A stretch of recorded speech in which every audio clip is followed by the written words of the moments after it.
बंधुओं एवं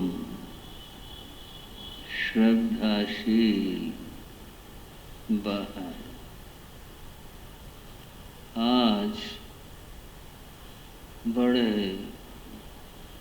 आनंद का दिन है। यह आनंद आत्मा का आनंद है। शरीर की दृष्टि से तो नहीं, पर आत्मा की दृष्टि से आज का दिन बड़े उल्लास और आनंद का दिन है। आनंद का दिन क्यों है? आज संवत्सरी पर्व है। संवत्सरी पर्व क्या होता है, क्या इसका अर्थ है, यह समझ लें तो फिर आनंद की अनुभूति हो। बंधुओं, संस्कृत भाषा में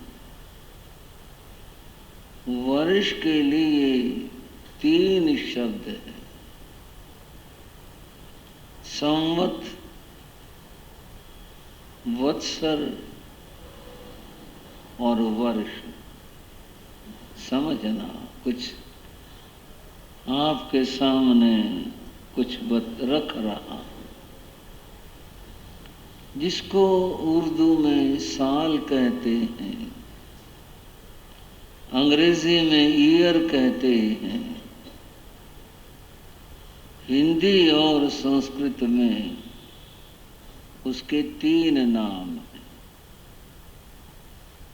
एक नाम है संवत, जैसा बोलने में आता है विक्रम संवत।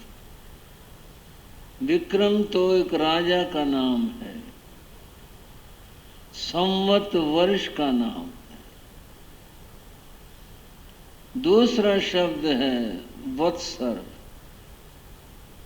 ये भी वर्ष का नाम है। और तीसरा शब्द है वर्ष। ये 3 नाम है। तो आज के दिन का किस तरह से क्या संबंध और क्या मामला है? संवत शब्द जो वर्ष के लिए है, उसको सामने रखने, संवत। और उसके बाद फिर हमने लगाया शीरी, जिसे नाम के आगे लगाते हैं, बाद में भी लगाते हैं। संवत शीरी, समझ रहे हो ना मेरी बात को? संवत शीरी, शीरी का अर्थ शुभ होता है। शीरी शब्द का अर्थ शुभ होता है। तो क्या बना? संवत शीरी, शुभ संवत, ये बना इसका अर्थ। आप कहोगे बोल तो कुछ और रहे हैं, आप कुछ और बता रहे हो। वही बता रहा हूं जो आप पूछ रहे होंगे मन में, वही बता रहा हूं। ये जो शीरी है, ये संस्कृत में है। इसका प्राकृत रूप शीरी बनता है, प्राकृत। फिर संवत जोड़ा, संवत शीरी बन गया ना शब्द। संवत शीरी, शुभ संवत। उसमें धर्म ध्यान की तो बात आई नहीं। फिर ये तो साल की बात होगी, आप ये कहेंगे। ये तो वर्ष की बात होगी। और समझते हैं, अंग्रेजी वाले मनाते हैं हैप्पी न्यू ईयर। हाँ भाइयों, हाँ भर दिया करो थोड़ा, मेरे को लगे भाई आप मेरे से जुड़े हुए हैं। क्या मनाते हैं? Happy new year. ये हमारा हैप्पी न्यू ईयर है। ये जो संवत्सरी है ये हमारा धार्मिक दृष्टि से हैप्पी न्यू ईयर है। तो फिर किस तरह से समझें? हैप्पी न्यू ईयर तो खुशी हो गया, न्यू नया साल हो गया, नया साल की फिर संख्या हो गई। जैसे कि वर्तमान में 2025 चल रहा है, जब 26 लगेगा तो 2026 कहेंगे, वहाँ हैप्पी न्यू ईयर आएगा। यहाँ ये हमारा नया साल का प्रारंभ है। पर एक मुश्किल पड़ेगी, वो मुश्किल ये पड़ेगी, संख्या बताओ इसकी। उसकी तो संख्या होगी 2025, 2026, और इसकी संख्या मैं अपने सवाल से अपनी मुश्किल खड़ी कर देता हूँ कई बार, लेकिन पर विचार तो है, चाहे समाधान निकले ना निकले, विचार तो जरूर करेंगे बात के ऊपर। बंधुओं, कुछ तिथियां युगादि तिथि कहलाती, जो पहले से आती हैं, चली हुई बहुत पहले से आती, उनके संख्याओं की बात नहीं होती। उनकी वो युगादि तिथियां जो होती उनकी संख्याओं की बात नहीं होती। वैसे फिर से बात करूं संवत की, ये दुनिया में बहुत प्रचलित है। श्री राम संवत भी है, श्री कृष्ण संवत भी है, और भारत में बहुत सारे प्रचलित हैं। भगवान महावीर का निर्वाण संवत है, महात्मा बुद्ध का बुद्ध संवत है, राजा विक्रमादित्य से विक्रम संवत है, एक राजा शालिवाहन से शालिवाहन संवत है। और बंधुओं, बाकी की बात करें, जैसे कि अंग्रेजी वालों का यीशु से संबंधित है, किसी के जन्म से है तो किसी के अंतिम उससे है, उसके स्मृति में उसको याद करने के लिए ये सब संवत वर्ष ईयर चलाए गए, बनाए गए। उर्दू वालों का अपना है। और बंधुओं, इसी तरह से दुनिया के और अनेक भागों में ये प्रचलित है। अब इस संवत्सरी की बात रही, संवत्सरी हमारा हैप्पी न्यू ईयर है। अब इसकी संख्या की बात है, युगादि तिथियां पहले से चली आती हैं, इनकी संख्याओं की बात नहीं होती। बंधुओं, ये कब से क्यों कर, इसका थोड़ा सा इतिहास बता करके फिर मैं शास्त्र की चर्चा भी करूंगा, और इस ईयर को कैसे मनाना चाहिए इसकी बात करूंगा। बंधुओं, जैन जो समय काल गणना है वह आरों के द्वारा होती है। आप में से कुछ भाई बहनों को ख्याल होगा, मैंने पहले भी एक बार इसकी चर्चा की थी, उसमें पहले भी मैंने कुछ बताया था। काल चक्र के दो भाग किए गए, अवसर्पणे और उत्सर्पणे। अब फिर दोहराऊंगा तो समय इसमें लगेगा। इतना समझ लो कि घड़ी के डायल में आधे हिस्से में सुई नीचे आती है और आधे हिस्से में सुइयां ऊपर जाती है। अवसर्पणे, ऊपर से नीचे आना। सर्प नाम उस जानवर का ही नहीं है, सर्प काल को कहते हैं। सर्प जो है वो काल के लिए भी आता है, उस एक जीव के लिए तो आता ही है, काल के लिए भी कोश में आता है कि वह काल का ऊपर से नीचे आना, अव का नीचे से काल का ऊपर जाना, तभी तो चक्र बनेगा ऐसे। यह है बंधुओं काल चक्र है। इसके भाग हैं, उन भागों को जैसे घड़ी के डायल में अंक होते हैं, उसमें ये आ रहे हैं 12, 6 इधर और 6 उधर, ये 12 हैं। फिर किस अंक में सुई कितने डिग्री के ऊपर होती है, ये अगली बात होगी। कितने अंश के ऊपर होती है, अब ये बात गणित का मामला है इसका समाधान सब।